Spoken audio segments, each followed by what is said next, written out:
আপনি চিন্তা করেন, রামিসার বাবা বলতেছে আমি বিচার পাবো না। কয় বছরের সন্তান সে ধর্ষণ হয়েছে, শাহ আলী মাজারে কারা মপ করেছে, সরকারের কাছে এই কোনো প্রশ্নগুলোর আমরা এই পর্যন্ত কোনো সমাধান পাইনি। এই জন্য আমি মনে করি যে তারেক রহমান মাছ কাট বাদ দিয়ে তারেক রহমান নিজে হলো স্বরাষ্ট্র মন্ত্রণালয়ে ডিল করা প্রয়োজন। যেখানে সরকার হানিমুনে আছে, আর হানিমুনে কেউ যদি ডিস্টার্ব করে তখন তো সরকার একটু বেশি রাগান্বিত হয় যে কোনো হানিমুন পিরিয়ডে, যে হানিমুনে আসছি, এত সুন্দর একটা অবস্থানে আছি, তোমরা কেন উকি ঝুঁকি দিচ্ছ, মানে আমাদেরকে একটু ডিস্টার্ব করতেছো। তো সরকার যে হানিমুনে যাচ্ছে, সে হানিমুন পিরিয়ডে তো হলো আমাদের বাংলাদেশ তো নষ্ট হয়ে যাচ্ছে। গিয়ে দেখেছি যে যারা বিজেপি তারা যে টহল দিবে তাদের সে রাস্তা নাই, এবং তাদের বেতন কাঠামো খুবই কম, তাদের অস্ত্র শস্ত্রগুলা আধুনিক না, আধুনিকায়ন করা হয় নাই, তাদের যে গাড়িগুলা দেওয়া হয় সেগুলো আধুনিকায়ন না, এবং পিলখানার মতন একটা হত্যাকাণ্ড দিয়ে তাদের কিন্তু অর্ধেক মেরুদণ্ড ভেঙে দেওয়া হয়েছে। এই বাহিনীকে এখনো গড়ে তোলা হয় নাই, এবং তাদের অনেক জায়গায় তাদেরকে হলো রেস্ট্রিকশন দিয়ে রেখেছে তারা। তাহলে আমরা বিজেপিকে যদি শক্তিশালী করতে পারি, এবং এটা স্বরাষ্ট্র মন্ত্রণালয় থেকে কোনো ধরনের উদ্যোগ নেওয়া হচ্ছে না, কারণ উনি যদি উদ্যোগ নেয় তাহলে তো ওনার কক্সবাজারে আর ইয়াবা ডুববে না, ডুববে ইয়াবা ডুববে না। উনি যদি উদ্যোগ নেয় তাহলে হলো দুলুবাইয়ের এলাকা দিয়ে তো আর গরু ডুববে না।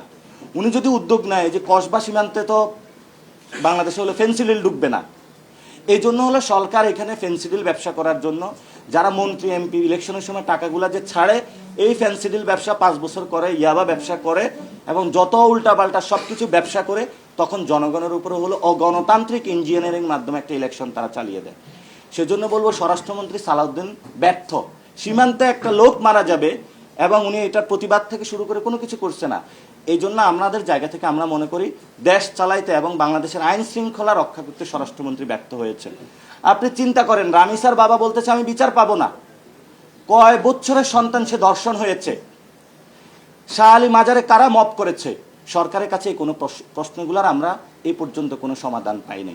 এই জন্য আমি মনে করি যে তারেক রহমান মাছ কাট বাদ দিয়ে তারেক রহমান নিজে হলো স্বরাষ্ট্র মন্ত্রণালয়ে ডিল করা প্রয়োজন। নাকি আপনারা কি এদের সাথে? এই জন্য হলো মানে উনি যদি না পারে তখন, এখন আমাদের কি ওই যে শেখ হাসিনার সময় ছিল, যারাই দেয় ও হলো ফেল করে, এবং সালাউদ্দিন সাহেবও আশা বসে থাকে কখন তারেক রহমান কোন দিকে হলো ঝামেলায় পড়ে যায়, আমার মন্ত্রিত্বটা চলে যায়। মন্ত্রীদেরও তো হাত পা বাঁধা, অনেক মন্ত্রীর সাথে তো আমাদের কথা হয় যে ফাইল নিয়ে যায়, ফাইল রেখে চলে যান, কারণ আমার এটা হলো হাওয়া ভবনের লোকদেরই হলো আমি করতে হবে, আপনার দরকার নাই এখানে। তো সরকারের যে কিচেন ক্যাবিনেট আছে, অর্থাৎ মন্ত্রণালয়ের ভিতরে সরকারের একটা আলাদা মন্ত্রণালয় আছে, সেই মন্ত্রণালয়টা কিচেন ক্যাবিনেট হলো সবচেয়ে দক্ষ মানুষদের দিয়ে বানায়, যারা হলো বাংলাদেশটা লিড করে থাকে বা যে কোনো কান্ট্রি লিড করে থাকে। সরকারের কিচেন ক্যাবিনেটটা হলো হাওয়া ভবনের কিচেন ক্যাবিনেট, এবং যারা দুর্নীতি অর্থনৈতিক শৃঙ্খলা থেকে অনেক কিছুর সাথে জড়িত তারাই কিন্তু বাংলাদেশের নেতৃত্ব দিচ্ছে, যাদের কাছে আমরা কোনো আশা করতে পারছি না। এটা আমাদের জন্য দুঃখজনক যে 3 মাসের মাথায় আমাদের সরকারের বিরোধিতা করতে হচ্ছে। যেখানে সরকার হানিমুনে আছে, আর হানিমুনে কেউ যদি ডিস্টার্ব করে তখন তো সরকার একটু বেশি রাগান্বিত হয় যে কোনো হানিমুন পিরিয়ডে, যে হানিমুনে আসছি, এত সুন্দর একটা অবস্থানে আছি, তোমরা কেন উকি ঝুঁকি দিচ্ছ, মানে আমাদেরকে একটু ডিস্টার্ব করতেছো। তো সরকার যে হানিমুনে যাচ্ছে, সে হানিমুন পিরিয়ডে তো হলো আমাদের বাংলাদেশ তো নষ্ট হয়ে যাচ্ছে, সীমান্তে মানুষ মারা যাচ্ছে, নদীগুলো রক্ষা না করে খাল খনন করতেছে, এবং সকলের উপর একটা ধ্বংসযজ্ঞ চালিয়ে দিচ্ছে। এটা তো আসলে আমরা মানতে পারবো না। এটা হলো একটা ছাত্র দলের যে হলো ওই মন্ত্রী হাবিবুর রশিদ থেকে কি যেন নাম, যে হলো লাল বাসের পিছনে দৌড়ায়, ও মানতে পারবে, আমি কিন্তু মানতে পারবো না, কারণ আমার মগজ আছে, ওর মগজ নাই। ও দৌড়াইতে পারবে, আমি দৌড়ানোর লোক না। এই জন্য আমরা বলি যে বাংলাদেশে নতুন করে এই জিনিসগুলো হলো সাজাতে পারে।